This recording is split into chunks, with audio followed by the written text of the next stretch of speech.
Hey everybody, welcome back to the channel. We are about as close as you can get to a AT&T C-band enabled site. There's no DoD up here.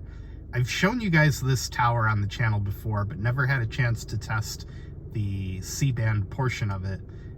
And like I said, there's no DoD up here, which is kind of weird, but let's run a speed test and see how it does. This is, again, this is one of the few sites that AT&T in this area has upgraded to C-band, and it covers a pretty broad swath of hilly area, especially up here on the backside. Line I'm using is running on AT&T, the premium plan, the top tier plan.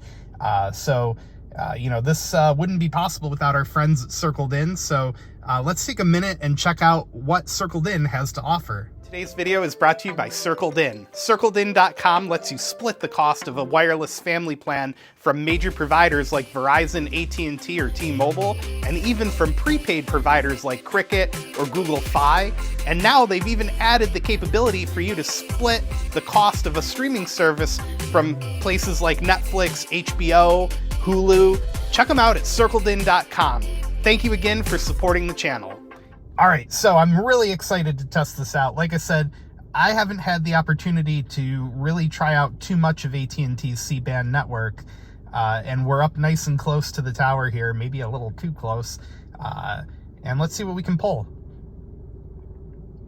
So already, this is pretty impressive. I mean, this site must have at least gig backhaul fired up and running. The ping times, though, in our area, AT&T's ping times are all really high on the unloaded. The loaded ping times look pretty good. The jitter's at 6, which is fine. But yeah, even on low band 5G, AT&T's ping times are super high in our area. I don't understand what that issue is. So 620 on the down, 89.9 on the upload. Those are fantastic results. But again, you can't enjoy them too often because this is like one of the only sites on this side of town that's got an AT&T C-band. There's one other tower in Binghamton, and so basically there's like 2 sites in the area upgraded for AT&T. And also, interestingly enough, right behind the site there is a local wireless ISP, the Plexicom. I'm not even sure they're in use anymore, though, to be honest. Let's run a dedicated AT&T server to stay within network and see what that looks like. Although I'm not sure I don't really see any here.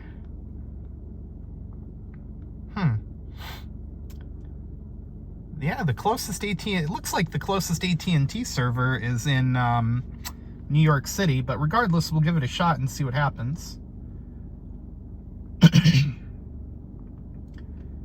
So far, it looks like we're going to get similar results. And again, even staying in network AT&T, the ping times are really kind of high for the unloaded ping, but the loaded ping times look fine. So, yeah, 615 on the down and almost approaching 100 on the up. Let's see if we actually get there. So there's our test results staying in network with AT&T. And let me switch over to Verizon next, and we'll see how they do up here. They have a new site kind of that direction, a couple miles, so we'll see what happens.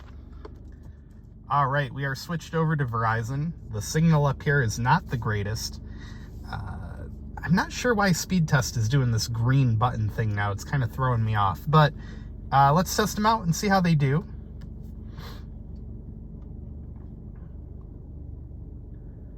And looks like despite being further from a Verizon site, we're going to have better unloaded pings with way worse loaded pings and a jitter at 105. So pretty bad.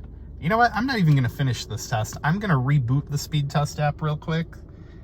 Modem rebooted, Speedtest app rebooted. So yep, pretty good loaded ping at 61. The download speeds are getting better. 35, 36. The loaded ping times are pretty good. The jitter at 12. And the upload is not that great. But overall, Verizon's running pretty good, considering that we're not exactly close to a site for them. So there you go. Let me switch over to T-Mobile next, and we'll give them a shot. We're switched over to T-Mobile, and T-Mobile is on an old AT&T long lines tower off in the distance there. I've shown you guys before, and I'll try to throw a picture into the video here, along with some drone footage of this site that I happen to have from the previous summer. They've actually had the C-band panels for AT&T up there for quite a long time, but just recently became active. So there's T-Mobile. T-Mobile running a 47 millisecond unloaded ping. The loaded ping times are a little high. Jitter at 4 milliseconds. So in all honesty, these results for T-Mobile are pretty good. 304 on the down. And the upload's not going to be great, which is a sign that we're not that close to the tower for N41. But yeah, all in all, these results are better than Verizon, but not quite as good as the freshly upgraded AT&T site here. But all things told, very usable. So thanks for watching, guys. Be sure to give the video a thumbs up. Hit the subscribe button down below. Support our friends at Circled In. We'll put a link in the description for them as well. And thank you so much for watching, guys. Have a great rest of your day.